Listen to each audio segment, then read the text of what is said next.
Prestik gazte jendeari langabezia saihesten laguntzeko antolatzen du Bizkaiko Aldundiak lagundu bai, baina gazteak mugitu egin behar duela argi utziz ez baitu lanpostua etxeko atarian zain edukiko.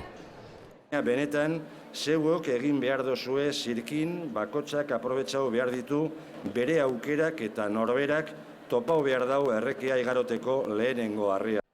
Prestikek gazte andana erakarri du, ateak ireki bezain pronto. Orain ari naiz ikasten soldadura eta dago zerbait ikusteko edo ez dakit. Bideo-jokoen sektorea nahiko lanpostu iturri berria da Bizkaian. Basque Game elkarteak biltzen ditu bertan diharduten enpresak. Bideo-jokoen inguruko guztia ezagutzeko guk egiten duguna Basque Gameetik, gauzak ukitzeko, interaktibitatea pixkat jorratzeko bideo-jokoen inguruan. 10 enpresa etorri dira ona langile eske. Eskaintzak Frantzia, Norvegia eta Holandatik ere iritsi dira. 200 lan elkarrizketatik gora izango da Prestiken gaur biharretan.